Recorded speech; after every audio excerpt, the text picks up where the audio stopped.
नरेंद्र मोदी जी से हम निवेदन करेंगे कि वो हम सब लोगों को भारत के उज्जवल भविष्य के लिए संबोधन प्रदान करें। हम सब लोग करतल ध्वनि से माननीय प्रधानमंत्री जी का अभिनंदन और स्वागत करते हैं।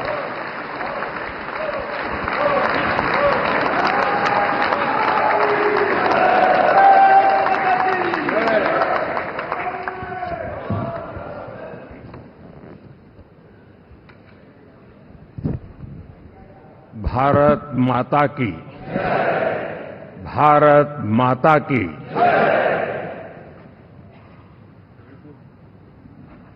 मैं सबसे पहले तो इस सभागृह में उपस्थित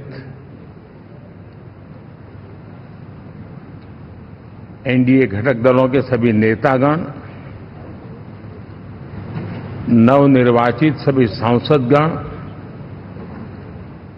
और हमारे राज्यसभा के भी सांसदगण, आप सबका हृदय से बहुत बहुत आभार व्यक्त करता हूं।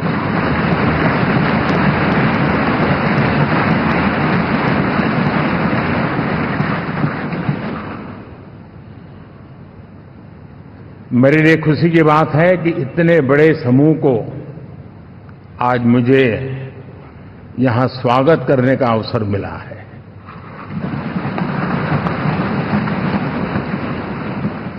जो साथी विजयी होकर के आए हैं वे सभी अभिनंदन के अधिकारी हैं,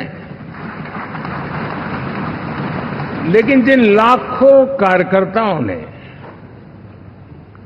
दिन रात परिश्रम किया है, न उन्होंने दिन देखा न रात देखी, और इतनी भयंकर गर्मी में हर दल के कार्यकर्ता ने जो पुरुषार्थ किया है, परिश्रम किया है, मैं आज संविधान सदन के इस सेंट्रल हॉल से सर झुका करके उनको प्रणाम करता हूं।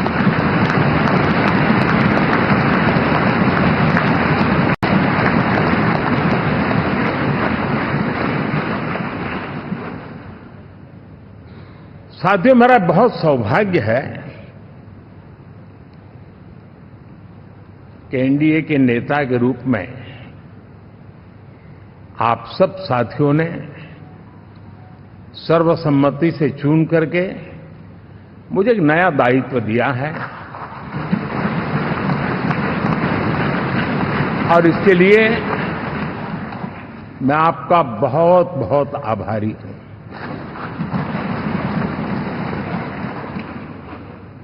व्यक्तिगत जीवन में एक मैं जवाबदारी का एहसास करता हूं। जब 2019 में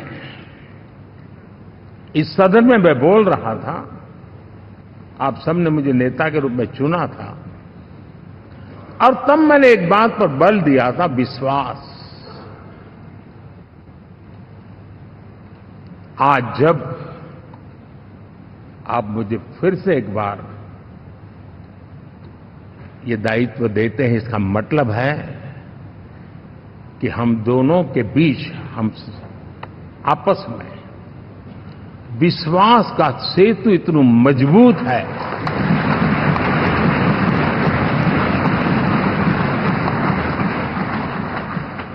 ये अटूट रिश्ता विश्वास की मजबूत धरातल पर है, और ये सबसे बड़ी पूंजी होता है। और इसलिए ये पल मेरे लिए भावुक करने वाले भी हैं, और आप सबके प्रति जितना धन्यवाद करूं उतना कम है।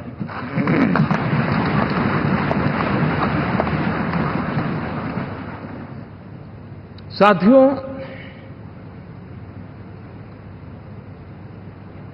बहुत कम लोग इन बातों की चर्चा करते हैं, शायद उनको सूट नहीं करता होगा,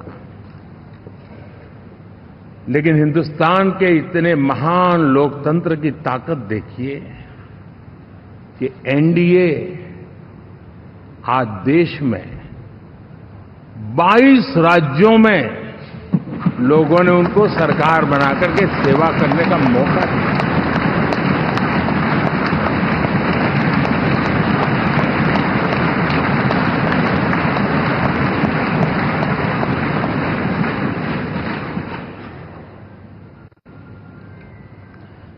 हमारा ये अलायंस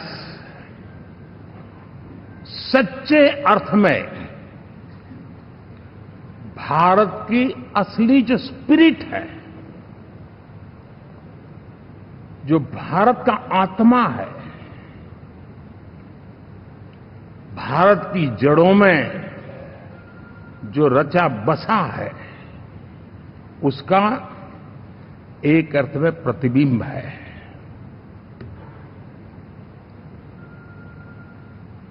और मैं इसलिए कह रहा हूं कि थोड़ी नजर करें, हमारे देश में 10 ऐसे राज्य जहां हमारे आदिवासी बंधुओं की संख्या प्रभावी रूप से है, निर्णायक रूप से है, जहां इस आबादी आदिवासियों की ज्यादा है। ऐसे 10 राज्यों में से 7 राज्यों में एनडीए सेवा कर रहा है।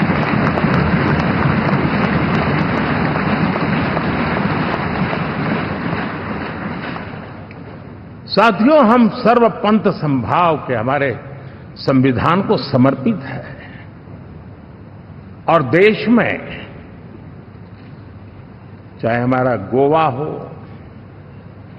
या हमारा नॉर्थ ईस्ट हो, जहां बहुत बड़ी मात्रा में हमारे ईसाई भाई बहन रहते हैं, आज हम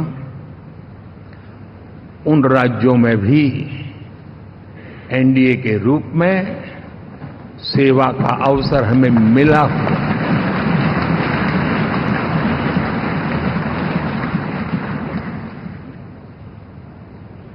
साथियों,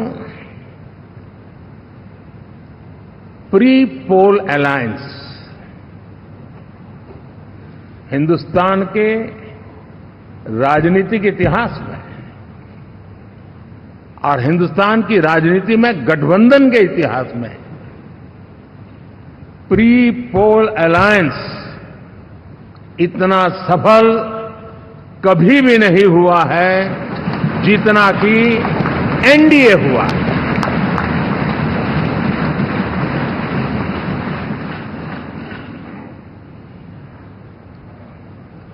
और ये गठबंधन का विजय, हमने बहुमत हासिल किया है और मैं कई बार कह चुका हूं, शब्द अलग होंगे लेकिन मेरे भाव उसमें एक सातत्य है। सरकार चलाने के लिए बहुमत आवश्यक है, लोकतंत्र का वही एक सिद्धांत है, लेकिन देश चलाने के लिए सर्वमत बहुत जरूरी होता है।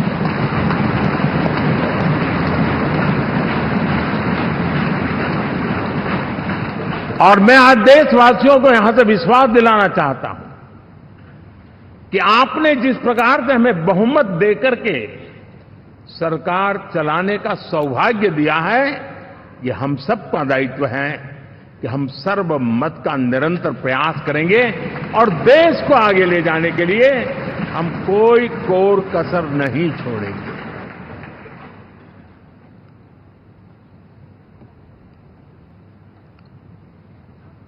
साथियों, एनडीए को करीब करीब 3 दशक हो चुके हैं। यानी आजादी के 75 साल में 3 दशक एनडीए, ये सामान्य घटना नहीं है जी। विविधता से भरे हुए अपनी लोकतांत्रिक और सामाजिक रचना के बीच में ये 3 दशक की यात्रा एक बहुत बड़ी मजबूती का संदेश देती है। और मैं आज बड़े गर्व के साथ कहता हूं कि किसी एक समय वो था कि संगठन के कार्यकर्ता के रूप में इस अलायंस का हिस्सा था, व्यवस्थाओं से जुड़ा रहता था, और आज सदन में बैठ करके आपके साथ काम करते करते मेरा भी नाता इससे 30 साल का रहा है। और मैं कह सकता हूं, हकीकतों के तथ्यों के आधार पर कह सकता हूं, ये सबसे सफल अलायंस है।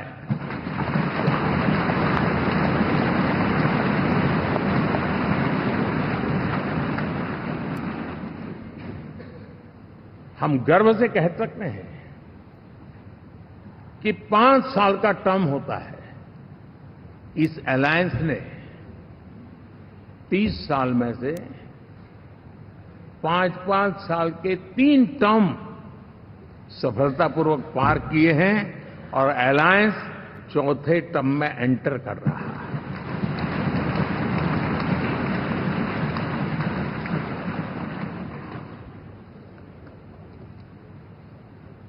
साथियों,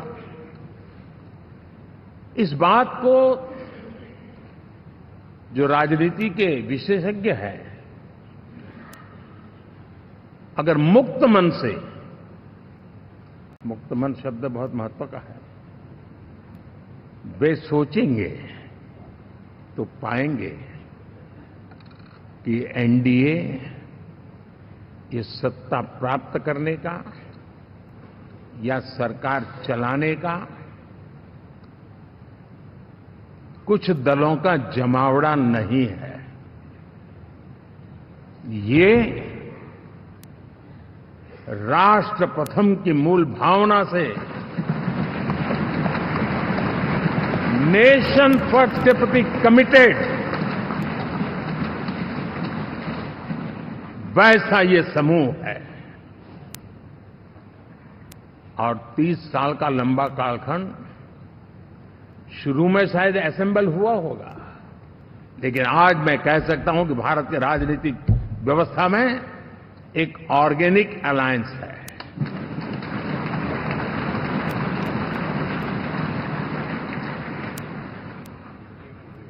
और ये मूल्य श्रद्धेय अटल बिहारी वाजपेयी, श्री प्रकाश सिंह जी बादल, श्री बाला साहब ठाकरे, श्री जॉर्ज फर्नांडिस, श्री शरद यादव, अनगिनत नाम में कह सकता हूं। इन लोगों ने जिस बीज को बोया था, वो आज भारत की जनता ने विश्वास का सिंचन कर करके उस बीज को वटवृक्ष बना दिया है।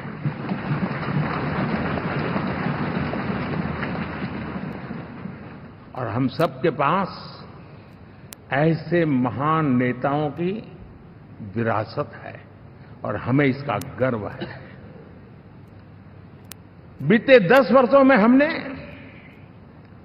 एनडीए की उसी विरासत, उसी मूल्यों को लेकर के निरंतर आगे बढ़ने का और देश को आगे बढ़ाने का प्रयास किया। जब मन से राजनीति के विश्लेषक अगर विश्लेषण करेंगे तो देखेंगे कि एनडीए का जो लोग दिखते हैं ना, उसमें एक कॉमन चीज नजर आती है और वो है गुड गवर्नेंस। इन सबने अपने अपने समय में, अपने अपने कार्यकाल में जब जब जहां सेवा करने का मौका मिला है, गुड इस देश को दिया है। और इस प्रकार से एनडीए एक प्रकार से, एनडीए कहते ही गुड गवर्नेंस ये अपने आप पर्यायवाची बन जाता है। साथियों, हम लोगों के सभी के कार्यकाल में चाहे मैं गुजरात में रहा हूं या बाबू हमारे आंध्र में रहे हो या नीतीश जी ने के लिए भरपूर सेवा की हो। हम सबके अंदर केंद्र बिंदु में गरीब का कल्याण केंद्रस्थ रहा है।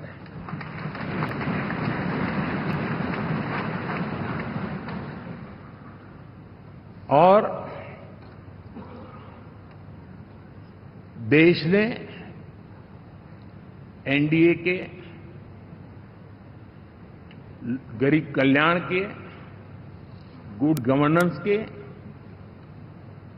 10 साल को देखा है। इतना नहीं, मैं कह सकता हूं देश ने इसे जिया है।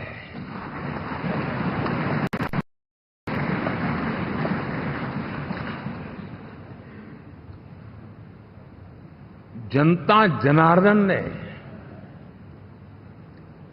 सरकार क्या होती है, सरकार क्यों होती है, सरकार किसके लिए होती है, सरकार कैसे काम करती है, इसको पहली बार अनुभव किया है।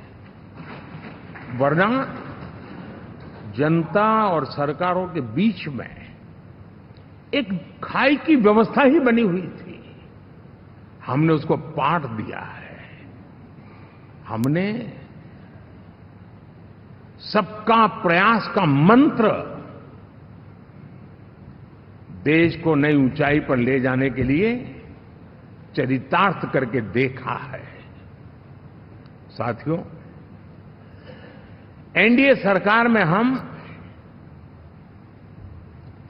अगले 10 साल में, मैं बहुत जिम्मेवारी के साथ कह रहा हूं, अगले 10 साल में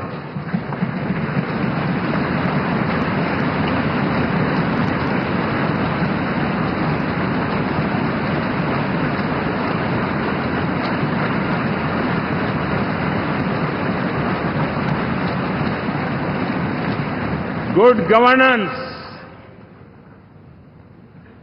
विकास, नागरिकों के जीवन में क्वालिटी ऑफ लाइफ, और मेरा व्यक्तिगत रूप से एक बहुत बड़ा ड्रीम है, मैं लोकतंत्र की समृद्धि को जब सोचता हूं तो मैं चाहता हूं कि सामान्य मानवीय के जीवन में से, और खास करके मध्यम वर्ग, उच्च मध्यम वर्ग, उनके जीवन में से सरकार की दखल जितनी कम हो उतनी लोकतंत्र की मजबूती है।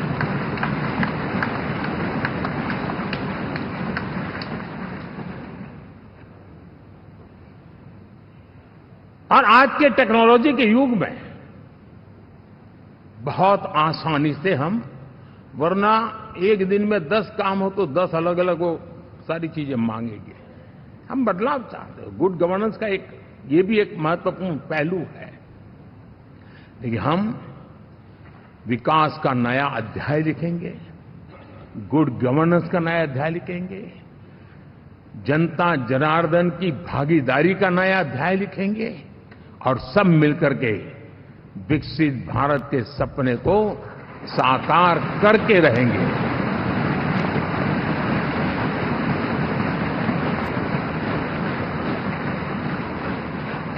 साथियों, एनडीए में, और मैं अगर विस्तार से कहूं तो सदन में किसी भी दल का कोई भी जनप्रतिनिधि होगा, मेरे लिए सब बराबर है।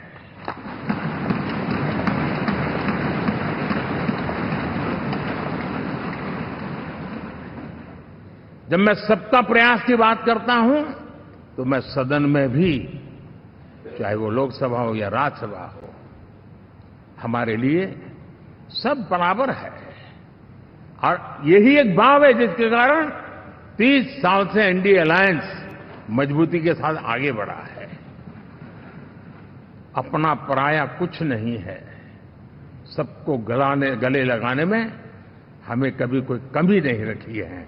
उसी का परिणाम है कि जनता का विश्वास भी जीत पाते हैं। साथियों,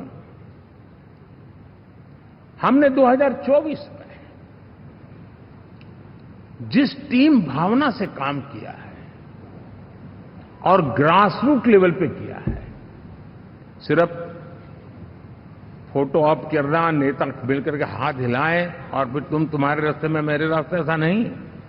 ग्रासरूट लेवल तक सबने मिल करके ये जो काम किया है और उसी ने हमें ऑर्गेनिक अलायंस का सामर्थ्य दिया है।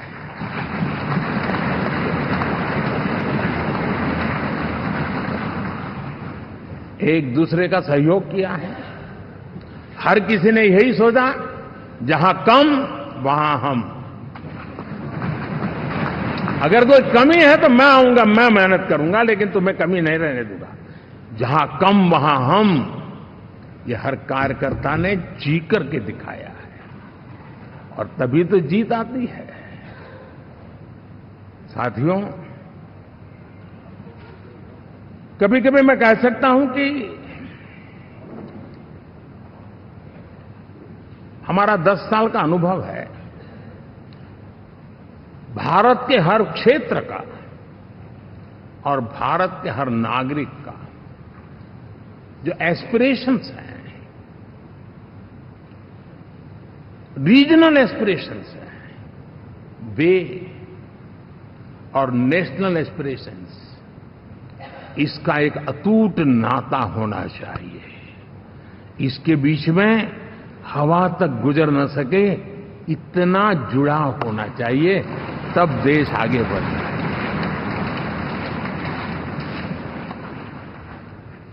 साथियों, इस चुनाव में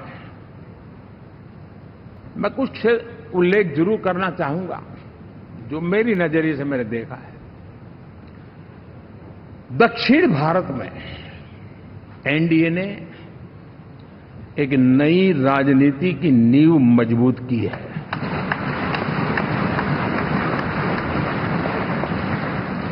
अब देखिए, कर्नाटक एंड तेलंगाना, अभी अभी तो इनकी सरकारें बनी थी, लेकिन पल भर में ही लोगों का विश्वास टूट गया, भ्रम से लोग बाहर आ गए और एनडीए को गले लगा दिया। कर्नाटक और तेलंगाना में दोनों जगह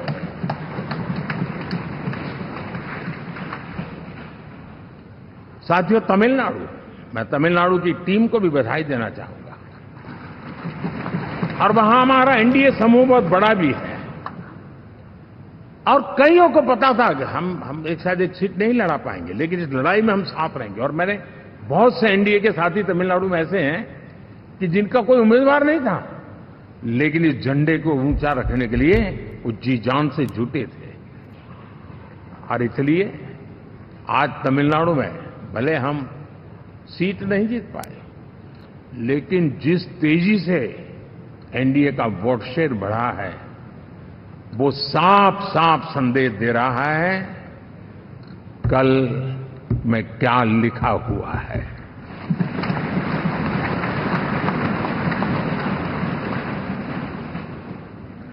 साथियों, पुडुचेरी हो, केरला हमारे सैकड़ों कार्यकर्ताओं के बलिदान हुए हैं। यूडीएफ हो या एलडीएफ हो, शायद हिंदुस्तान के राजनीतिक जीवन में इतना जुल्म एक विचारधारा को लेकर के जीने वालों के ऊपर हुआ होगा तो सिर्फ मैं कह सकता हूं केरल में हुआ है। जम्मू कश्मीर से भी ज्यादा हुआ है। उसके बावजूद भी सामने कहीं विजय नजर नहीं आता था। उन्होंने परिश्रम की पराकाष्ठा में कभी पीछे नहीं रहे, पीढ़ियां खपा दी। और आज पहली बार संसद में केरल से हमारा प्रतिनिधि बन के आया।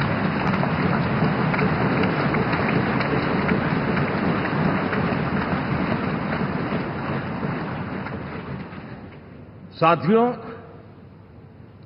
अरुणाचल में हमने लगातार, हमारी सरकार बनती रही है और भारी समर्थन से बनती है। सिक्किम में भी हमारे एनडीए की सरकार करीब करीब क्लीन स्वीप के साथ, अरुणाचल क्लीन स्वीप, आंध्र, मैं अबू बाबू को पूछ रहा था, बोले हिस्टोरिकली ये सबसे हाईएस्ट विक्ट्री है।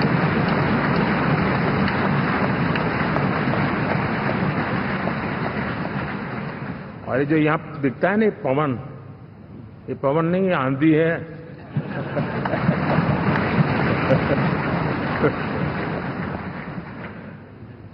आंध्र ने इतना बड़ा हमारे प्रति जनमत दिया है। हिंदुस्तान के लिए एक सामान्य मानवीय की विकास की जो जिजीविषा है, उसका प्रतिबिंब है। और महाप्रभु जगन्नाथ,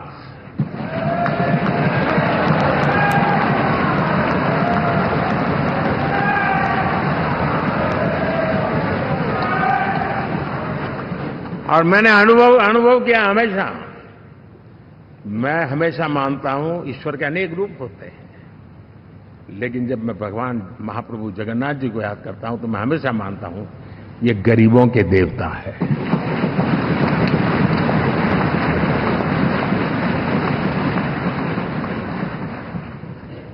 और वहां जो क्रांति रूप परिणाम आया है, मैं इसे एक रिवॉल्यूशन देख रहा हूं। और मैं इसके साथ कह सकता हूं कि विकसित भारत का हमारा जो सपना है, आने वाले 25 वर्ष, पहले मैंने 10 साल कहा था, यहां मैं 25 साल कह रहा हूं, आने वाले 25 साल महाप्रभु जगन्नाथ जी की कृपा से उड़ीसा देश की विकास यात्रा के ग्रोथ इंजन पैकी एक होगा।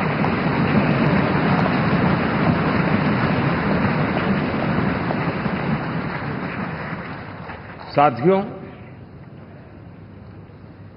हम लोग जब 4 जून के नतीजे चल रहे थे, मैं तो अपने काम में कुछ व्यस्त था, बाद में फोन आना शुरू हो गए, तो मैंने किसी को पूछा, यार ये तो ठीक है आंकड़े वांकड़े, तो मुझे ये बताओ कि ईवीएम जिंदा है कि मर गया?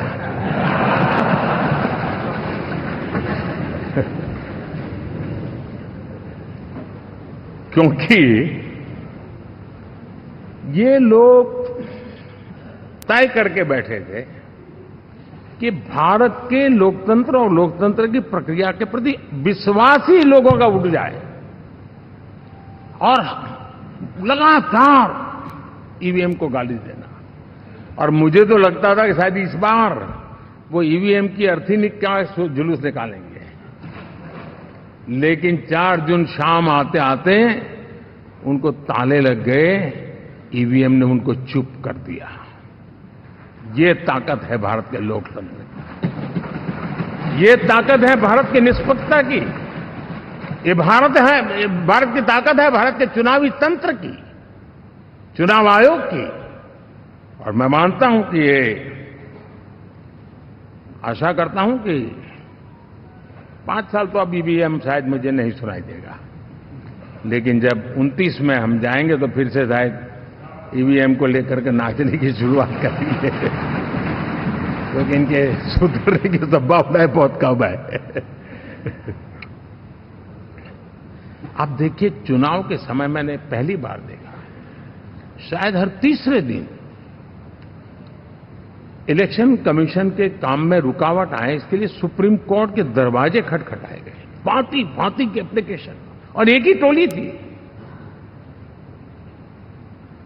और लोकतंत्र के प्रति जिनका भरोभार अविश्वास है, ऐसे लोग सुप्रीम कोर्ट का उपयोग करते हुए कैसे रुकावट डाले, इसका निरंतर प्रयास करते रहे। और चुनाव आयोग की ताकत का एक बड़ा हिस्सा अदालतों में, इस पीक अवर्स में, चुनाव के पीक अवर्स में, यानी कितनी निराशा लेकर के ये लोग मैदान में आए थे कि उन्होंने पूरा हमला उसी इंस्टीट्यूट पे लगा दो ताकि चुनाव के कोई भी परिणाम आए हम दुनिया के सामने भारत को भी बदनाम कर लें, ये षड्यंत्र का हिस्सा था दोस्तों, और कभी भी देश उनको माफ नहीं करेगा। साथियों, इंडी गठबंधन वाले जब ईवीएम का विरोध करते हैं तो मैं सिर्फ एक चुनाव के रूप में नहीं देख रहा। मैं मानता हूं ये लोग मन से पिछली शताब्दी के सोच वाले लोग हैं। वे टेक्नोलॉजी को हम महत्व न समझते हैं, न टेक्नोलॉजी स्वीकार करने को तैयार है। और ये सिर्फ ईवीएम में दिखाई दिया, ऐसा नहीं, यूपीआई में दिखाया। जब हमने कहा कि हिंदुस्तान के लोग डिजिटल ट्रांजैक्शन करेंगे, फिनटेक की दुनिया में आज हिंदुस्तान का नाम हो गया, मानने को तैयार नहीं। आधार आज देश की एक पहचान बना है। मैं तो देख रहा हूं कि मुझे कई देश कहते हैं कि हमें आधार की पद्धति से आगे बढ़ना है, आप कैसे मदद कर सकते हैं। उस आधार को रोकने के लिए सुप्रीम कोर्ट में बार बार जाकर के परेशानियां पैदा की। यानी मूलतः ये प्रगति के विरोधी, आधुनिकता के विरोधी, टेक्नोलॉजी के विरोधी इंडी अलायंस हमने देखा है। साथियों, इस देश के लिए ये भी चिंता का विषय है कि विश्व में भारत के लोकतंत्र की ताकत को कम आंकने का प्रयास, और कितना एक्सट्रीम है। मैं दुनिया में ढोल पीट रहा हूं कि हम मदर ऑफ डेमोक्रेसी है, और ये दुनिया में जाकर के बता रहे नहीं हमारे देश में तो डेमोक्रेसी जैसा कुछ नहीं, कि वो मोदी बैठ गया है, वो एक चाय बेचने वाला यहां पहुंच कैसे गया, कुछ तो गड़बड़ की होगी। ये जो इनकी मनस्थिति है जी, भारत के नागरिकों को चुनाव प्रक्रिया के प्रति अविश्वास पैदा करने का जो उनका षड्यंत्र है, मैं मानता हूं कि अब दुनिया भी भारत के लोकतंत्र की विविधता, विशालता, व्यापकता, गहनता, इन सबको भी जानने समझने के लिए आकर्षित होगी। ऐसे ही इस चुनाव के नतीजे में देख रहा हूं। साथियों, जब 1 तारीख को मतदान पूरा हुआ और 4 तारीख को काउंटिंग, इस बीच की चीजों को आप देखिए। योजनाबद्ध तरीके से देश को हिंसा की आग में झोंकने का बयान दिए जाते थे। यहां इकट्ठे होना, यहां पहुंचना, यहां करना। कुछ लोग इस चीज को गंभीर नहीं लेते हैं, लेकिन ये बहुत गंभीर है। आप भारत के लोकतंत्र को, पहले उसकी व्यवस्था को अनादर करते हो, अब परिणाम आने से पहले एक ऐसा माहौल बना दो कि बस आग लगा देंगे। हर प्रकार से उन शब्दों का अर्थ यही निकलता है कि उन्होंने देश को उस दिशा में ले जाने का प्रयास किया था। लगातार देश को गुमराह करने का प्रयास किया गया, देश के लोगों को बांटने का प्रयास किया। अरे, चुनाव एक ऐसा लोकोत्सव होता है कि ज्यादा से ज्यादा लोगों को हम जोड़े, तोड़ने के लिए नहीं होता है। लेकिन हर प्रकार से कोशिश यही की गई। साथियों, मैं मानता हूं कि 2024 के लोकसभा के चुनाव के जो नतीजे हैं, हर पैरामीटर से देखेंगे, दुनिया ये मानती है और मानेगी कि ये एनडीए का महाविजय है।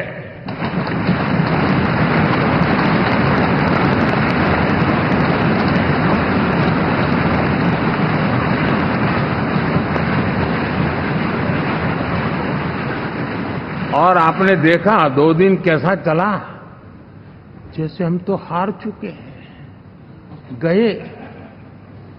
सब चारों तरफ यही दिखता था, क्योंकि उनको अपने कार्यकर्ताओं का मोरल हाई करने के लिए ऐसे काल्पनिक परेड ये करने पड़ रहे हैं। और साथियों, गठबंधन के इतिहास में अगर आंकड़ों के हिसाब से देखें तो ये सबसे मजबूत गठबंधन की सरकार है।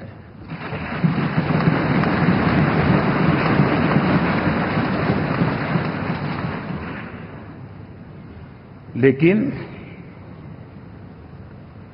कोशिश ये की गई कि इस विजय को स्वीकार न करना, उसको पराजय के छाया में डुबो कर रखना, लेकिन उसकी ऐसी चीजों की बाल मृत्यु हो जाती है और हो भी गई। लेकिन देशवासी जानते हैं कि न हम हारे थे न हम हारे हैं।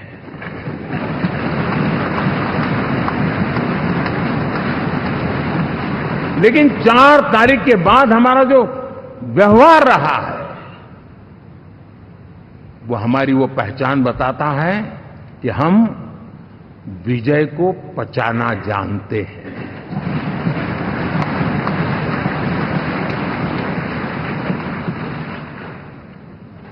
हमारे संस्कार ऐसे हैं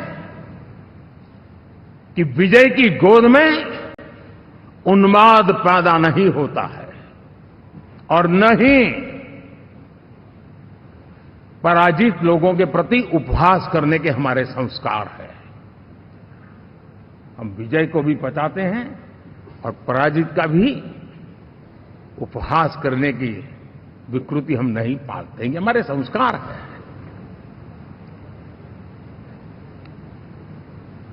अब किसी भी बालक को पूछो कि भाई लोकसभा के चुनाव के पहले सरकार किसकी थी, तो कहेगा एनडीए। 24 के नतीजों के बाद सरकार किसकी बनी, एनडीए। फिर हारे कहां से भाई? पहले भी एनडीए थी, आज भी एनडीए और कल भी एनडीए है।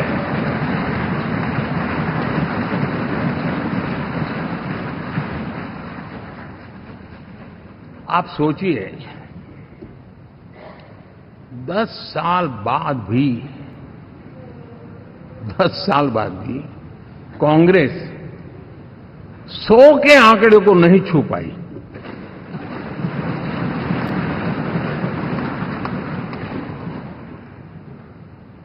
और अगर मैं 14, 19 और 24 3 चुनावों को जोड़ करके कहूं, कांग्रेस के 3 चुनाव जोड़ूं, तो इन 3 चुनावों में जितनी सीटें मिली है उससे ज्यादा हमें इस चुनाव में मिली है।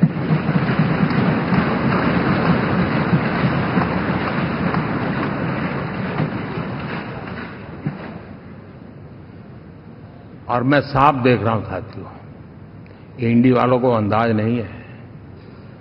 वे धीरे धीरे पहले तो डूब रहे थे, अब तेज गति से ये गर्त में जाने वाले हैं।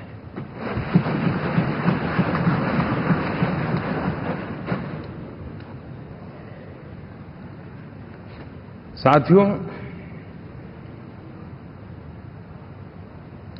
इंडिया अलायंस वाले देश के सामान्य नागरिकों की जो समझ है, आज भी वो उसके सामर्थ्य को समझ नहीं पाए हैं या समझना चाहते नहीं है। भारत के सामान्य व्यक्ति की भी एक समझ है और जो जमीन से जुड़ा रहता है ना, वो समझ को छूता है, समझता है, पहचानता है, वो वहां नहीं है। साथियों, इन लोगों का जो व्यवहार रहा है 4 तारीख के बाद, मैं आशा करता था कि वे लोकतंत्र का सम्मान करेंगे, लेकिन उनके व्यवहार से लगता है कि शायद उनमें ये संस्कार आए, इसके लिए हमें और इंतजार करना पड़ेगा। और तो मैं ज्यादा कुछ कह नहीं सकता। और ये वो लोग हैं जो खुद की पार्टी के पीएम का अपमान करते हैं, उसके निर्णयों को फाड़ देते थे। खुद की पार्टी को विदेशी मेहमान आ जाए तो उसके लिए चेयर नहीं होती थी। ये सारे दृश्य आपने देखे हैं। ठीक, और मैं समझता हूं कि इन सारी स्थितियों में से हम लोकतंत्र की मजबूती और जनता जनार्दन के प्रति आस्था, इसको हम, साथियों, लोकतंत्र हमें सबका सम्मान करना सिखाती है। विपक्ष में भी जो सांसद जीत करके आए हैं, मैं उनको भी बधाई देता हूं।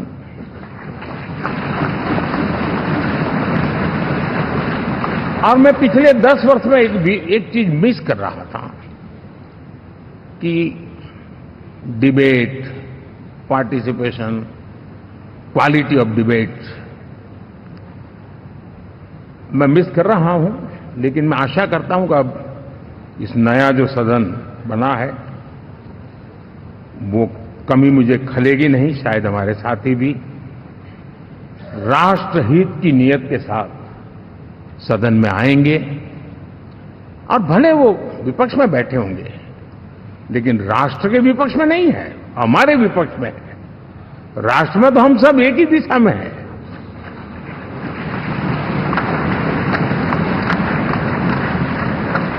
राष्ट्र में हमारा कोई पक्ष विपक्ष नहीं है। राष्ट्र में तो हम 140 करोड़ है।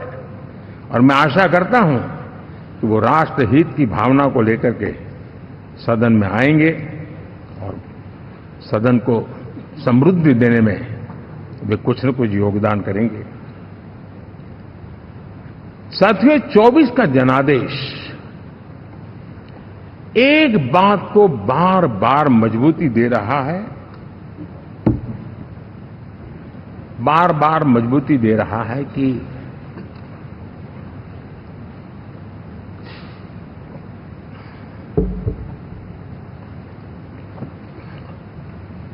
देश को आज के वातावरण में सिर्फ और सिर्फ एनडीए पर ही भरोसा है।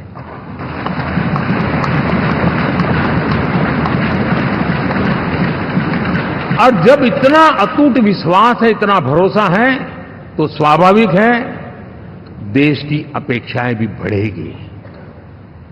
और मैं इसे अच्छा मानता हूं और हम सबका कर्तव्य भी मानता हूं। और इन अपेक्षाओं को पूर्ण करने के लिए, और मैंने पहले भी कहा था कि जो 10 वर्ष हमने काम किया है वो तो ट्रेलर है।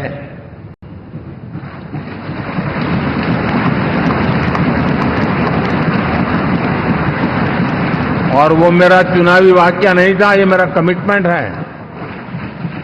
हमें और तेजी से, और विस्तार से, और तेज गति से देश के आकांक्षाओं को पूर्ण करने में रत्ती भर भी विलंब नहीं करना है।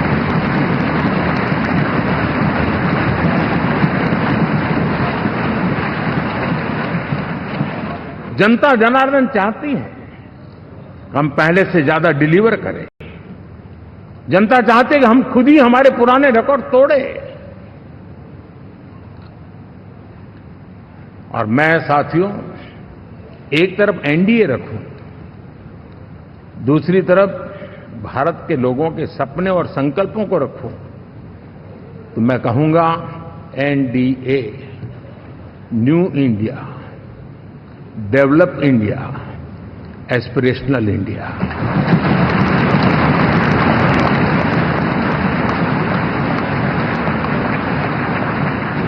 और इसी सपने और संकल्पों को पूरा करना, ये हम सबका संकल्प भी है, कमिटमेंट भी है और हमारे पास रोड मैप भी है।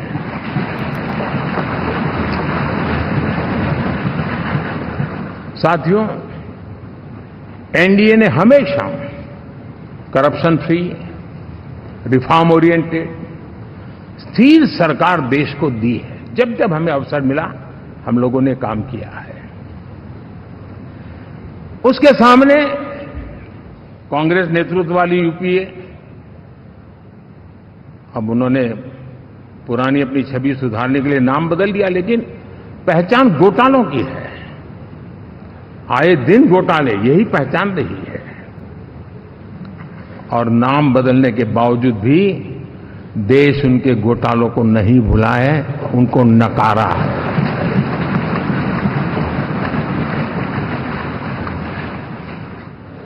और मैं कह सकता हूं साथियों, इंडी अलायंस वालों ने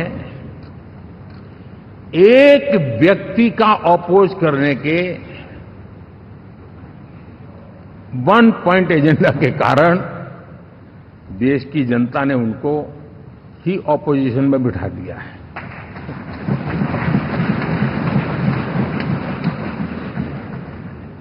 एनडीए विकसित भारत इस संकल्प को लेकर के चुनाव में गया था, देश के लिए सकारात्मक सोच को लेकर के गया था, देश की युवा शक्ति के सामर्थ्य को समझ करके नए अवसरों को लेकर के देश को आगे बढ़ने की बात लेकर के गया था।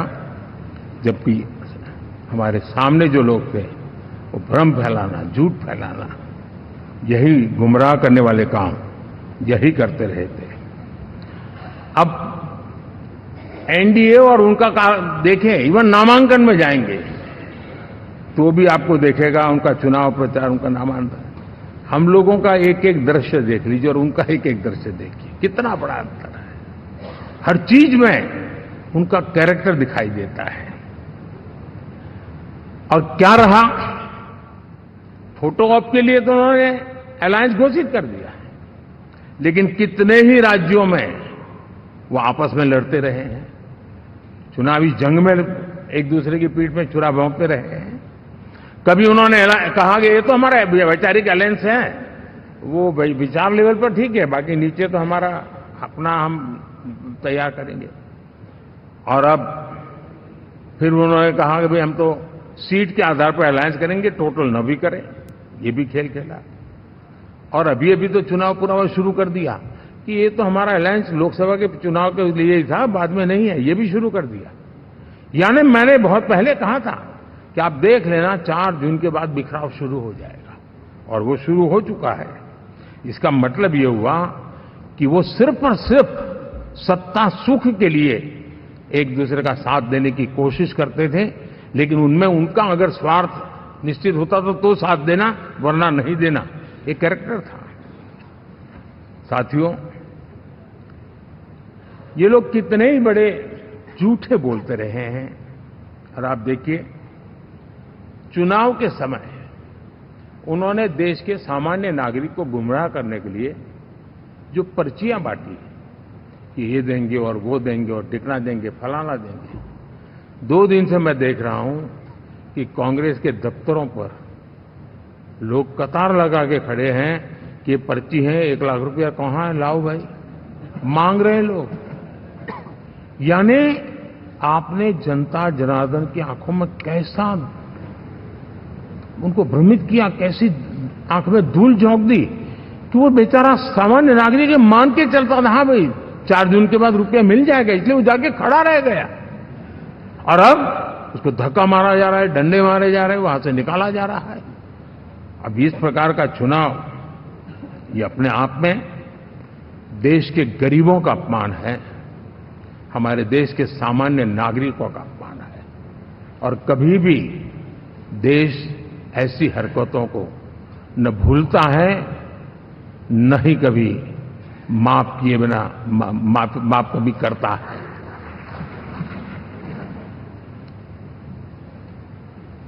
साथियों, हमारे लिए संतोष की बात है कि हम एक कमिटमेंट से काम कर रहे हैं। 10 साल में हमने 25 करोड़ गरीबों को गरीबी से बाहर निकाला है।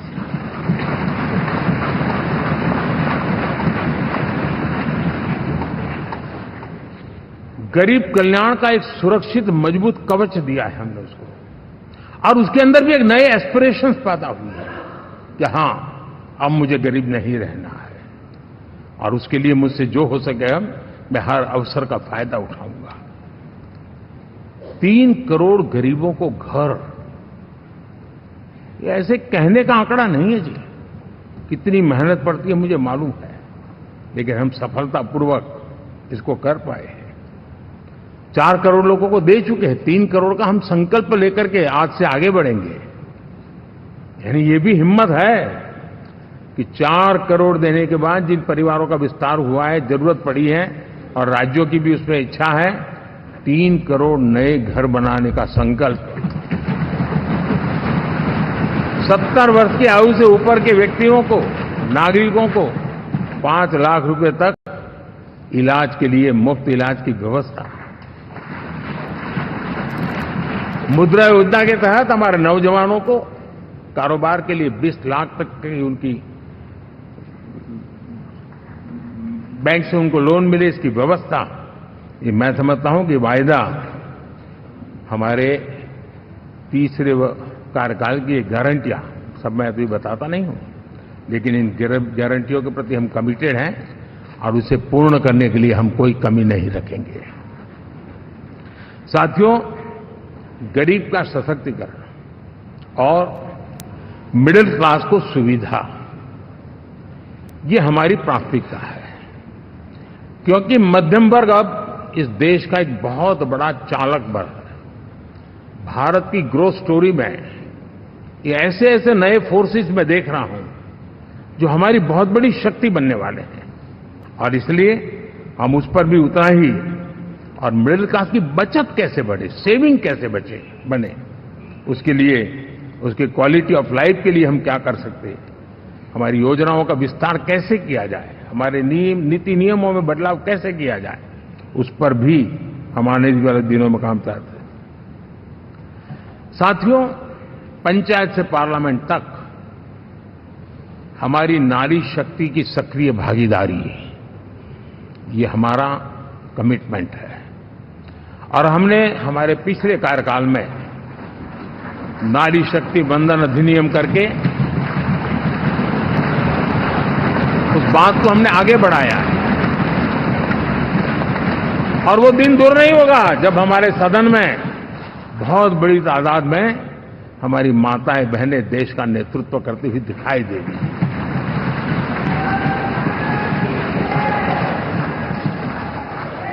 इस पूरे चुनाव में हम सबसे ज्यादा महिला उम्मीदवारों को टिकट देने वाली पार्टी रहे हैं, ये हमारा कमिटमेंट है।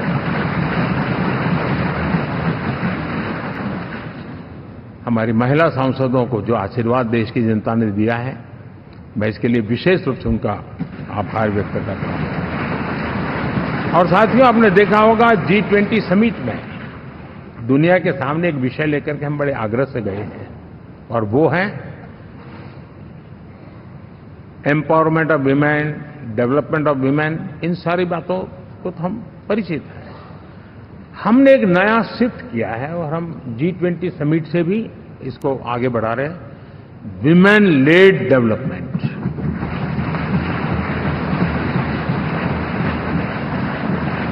एक बार हमारा इस प्रकार का कमिटमेंट बनता है तो परिवर्तन बिल्कुल साफ नजर आता है। साथियों, एनडीए का ये कार्यकाल बड़े फैसलों का है, तेज विकास का है, और अब हम समय गंवाना नहीं चाहते कि हम 5 नंबर की इकोनॉमी से 3 नंबर की इकोनॉमी पर पहुंचना है।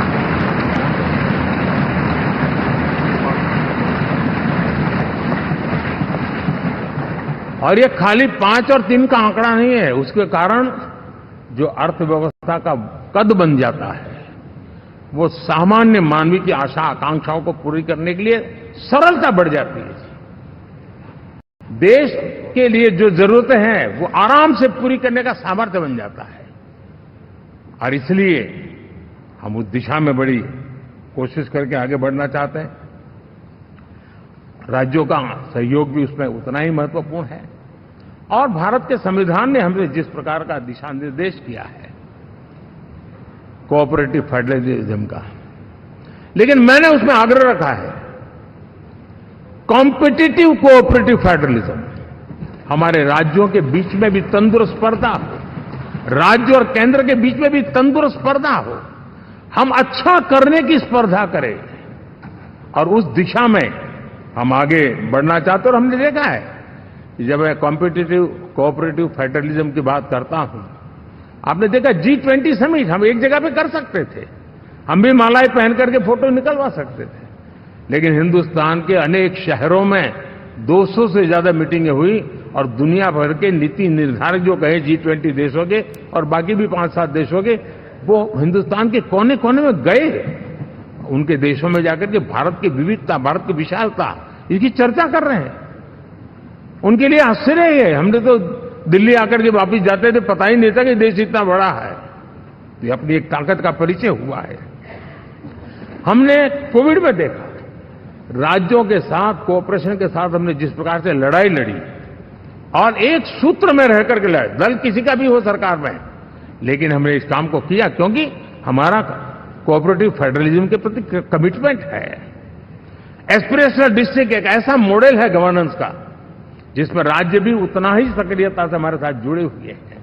और दुनिया के लिए जो डेवलपिंग कंट्रीज हैं उनके लिए गवर्नेंस का एक ऐसा मॉडल प्रस्तुत हो रहा है जिसका अब तो केस स्टडी के रूप में दुनिया के अनेक यूनिवर्सिटी केस स्टडी करना शुरू की है।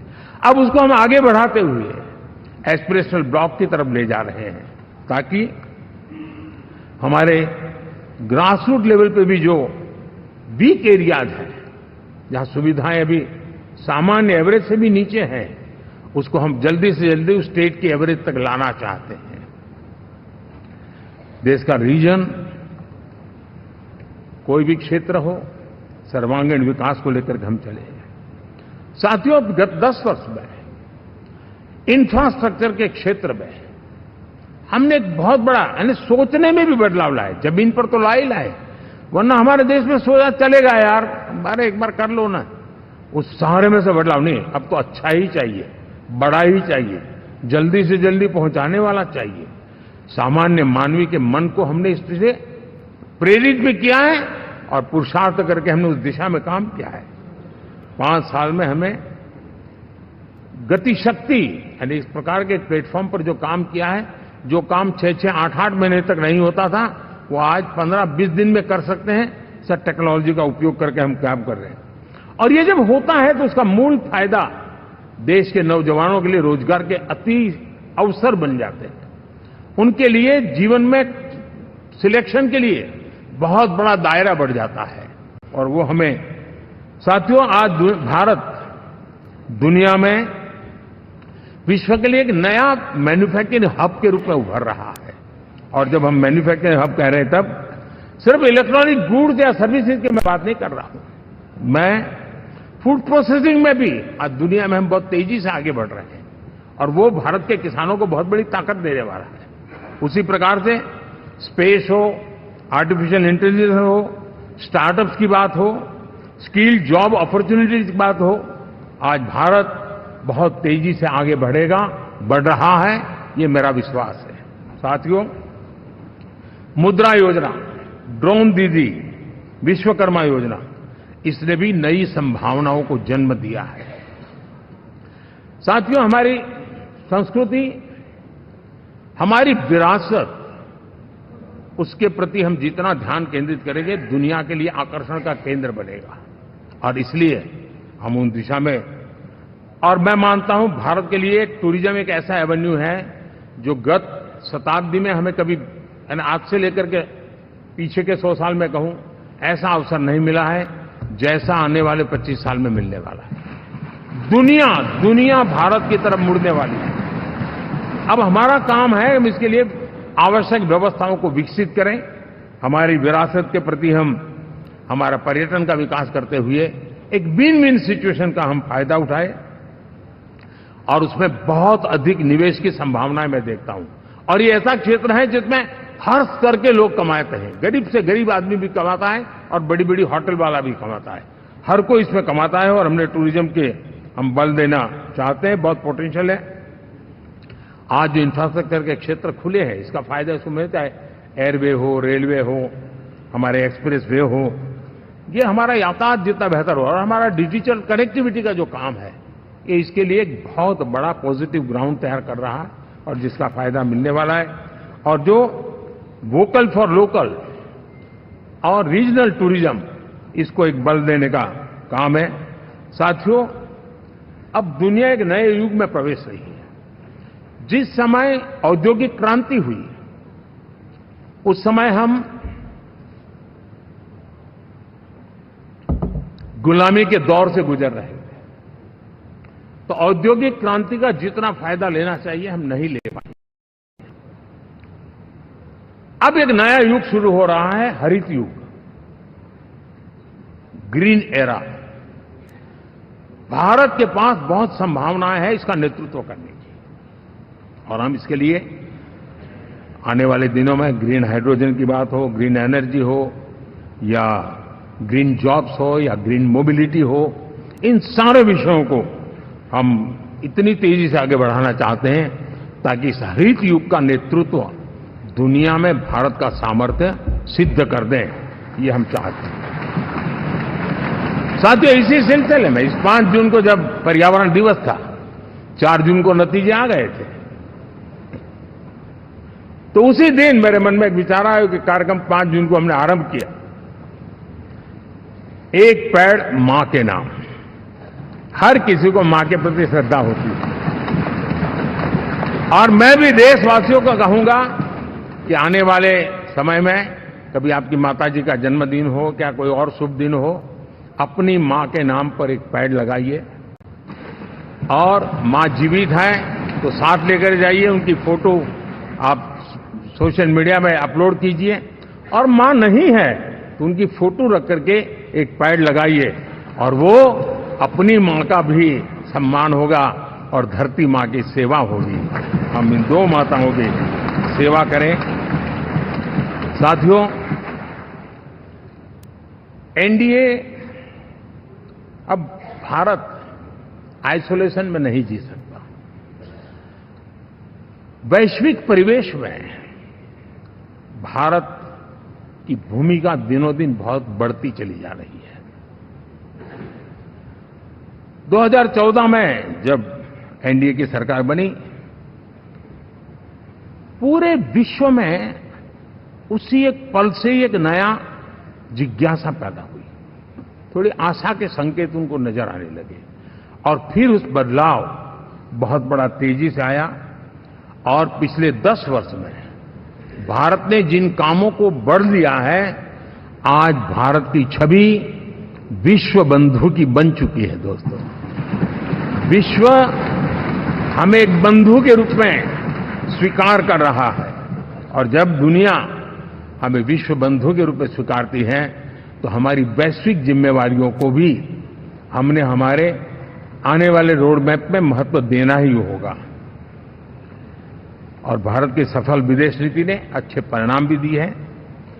हमने हर संकट को उस प्रकार से हैंडल किया जिस प्रकार से मानवीय मूल्यों को हमने प्राथमिकता दी।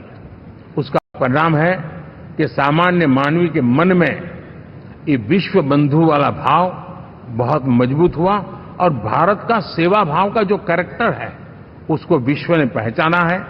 चाहे यूक्रेन का संकट हो, चाहे अफगानिस्तान का संकट हो, हर हमारे लोगों को बचाना हो, हमने किसी भी में हमने कोई कमी नहीं रखी है। और साथियों, ये क्षमता के कारण भारत में निवेश की संभावनाएं बहुत बढ़ने वाली है। मैं राज्यों से भी कहूंगा कि आप प्रगतिशील नीतियां बनाकर रेडी रहिए।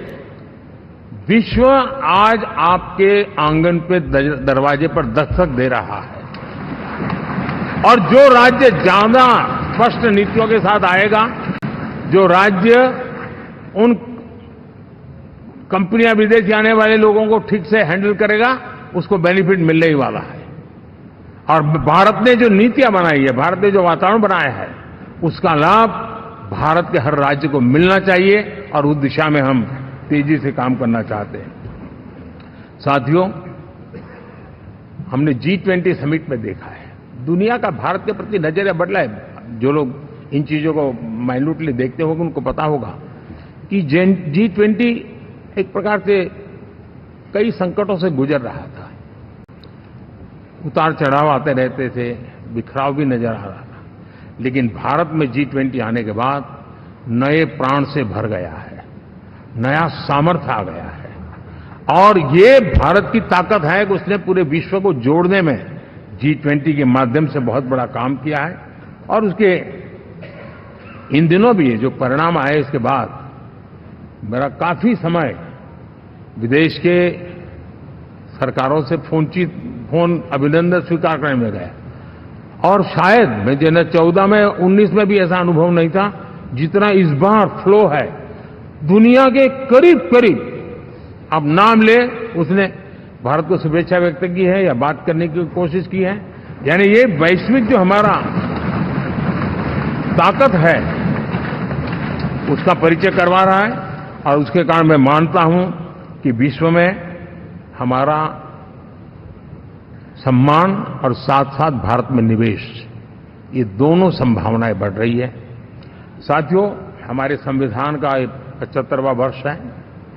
हम चाहते हैं कि संविधान हमारी संवैधानिक संस्थाओं का संरक्षण भर इसके मात्र के लिए है, ऐसा नहीं, कोई अदालत में धाराओं का उपयोग करके काम करने के लिए नहीं है।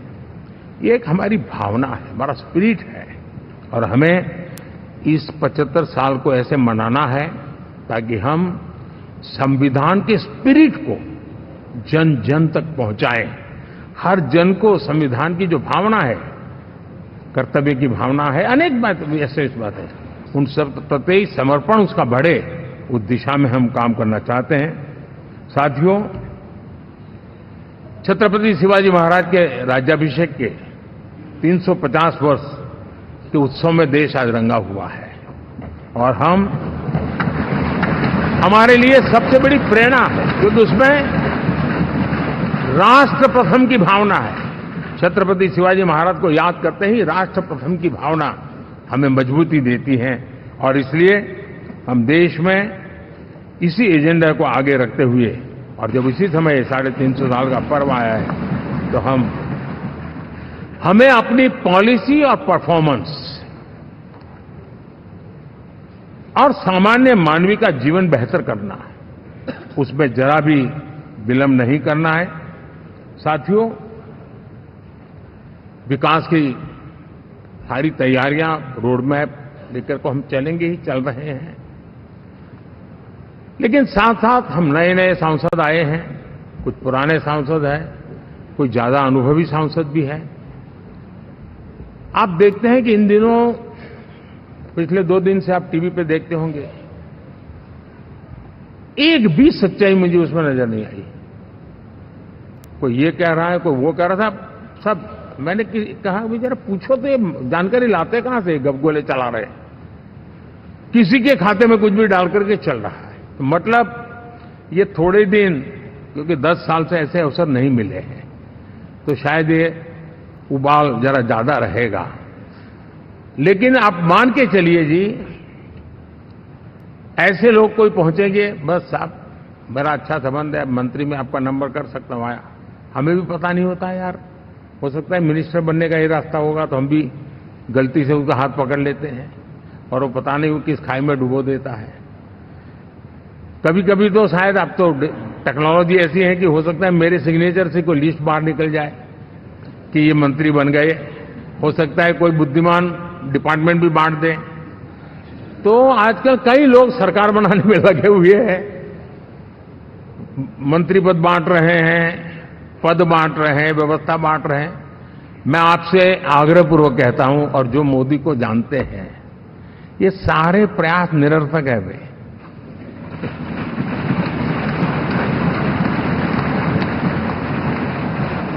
आप भी किसी का फोन आ जाए तो 10 बार वेरीफाई कीजिए कि जिसने फोन किया है वो सचमुच में अथॉरिटी है। अदरवाइज कोई भी कहे भाई आपका नाम हो गया है, सुबह परिवार को बुला लीजिए, शपथ समारोह में आना है, हो गया।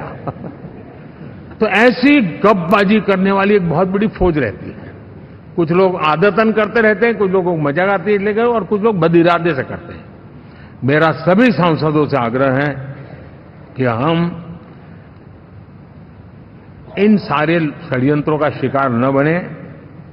दूसरा, हमारे जो इंडिया अलायंस वालों ने इस चुनाव में फेक न्यूज में एक्सपर्टाइज कर लिया, डबल पीएचडी कर लिया उन्होंने, वो शायद इसका भरपूर उपयोग करेंगे। हम कृपा करके इन चीजों से दूर रहें, अफवाहों से दूर रहें। ये जो टीम बैठी है वो अनुभवी टीम है, मुझे भी सही सलाह देने वाली टीम है, और इसलिए टीम मिलकर के बहुत सही निर्णय करने वाली है। कृपा करके ब्रेकिंग न्यूज के आधार पर देश चलेगा नहीं, ये मान के चलिए।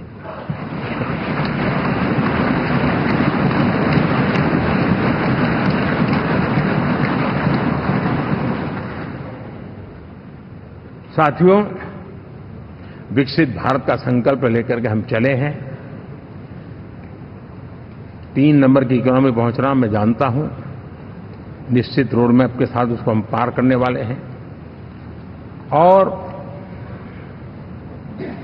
मैंने पहले भी कहा था कि मेरा पल पल देश के नाम है, मेरा पल पल आप लोगों के नाम है। मैं 24/7 अवेलेबल हूं।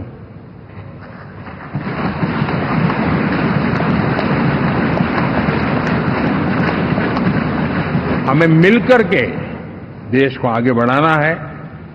फिर से एक बार आप लोगों ने मुझ पर जो विश्वास जताया है, जो प्यार दिखाया है और जो समर्थन दिया है, वाकई मैं मानता हूं भारत के लोकतंत्र की एक बहुत बड़ी ताकत है।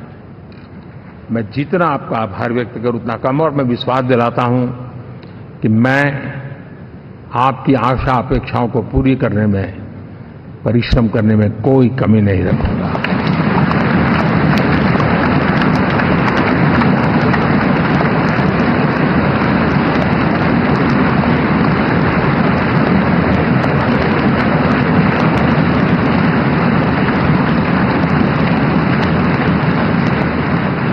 मेरे लिए जन्म सिर्फ और सिर्फ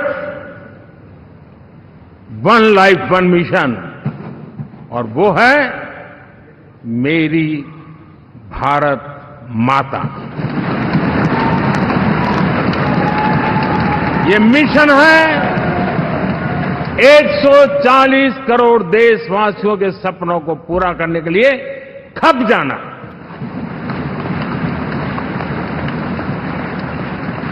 ये मिशन है 140 करोड़ देशवासियों को 1000 साल की मुसीबतों से जो गुजरी हुई पीढ़ी दर पीढ़ी है, उसे मुक्ति दिला करके सम्मान के साथ विश्व में मेरा हर देशवासी दुनिया उसे देखे तो उसका मन कर जाए, काश ये हिंदुस्तान का है, अरे नजर मिल जाए तो अच्छा होगा। ये मैं स्थिति पैदा करना चाहता हूं।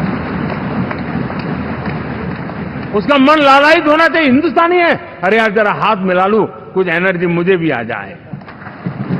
मैं देश को इस ऊंचाई पर ले जाना चाहता हूं। और साथियों, मुझे पक्का विश्वास है आपका साथ, आपका सहयोग, आपका अनुभव बहुत बड़े परिणामों की संभावनाएं लेकर के आया है। लोकसभा का ये गठन उन सभी आकांक्षाओं को पूरा करेगा। मैं फिर एक बार आप सबका हृदय से बहुत बहुत धन्यवाद करता हूं।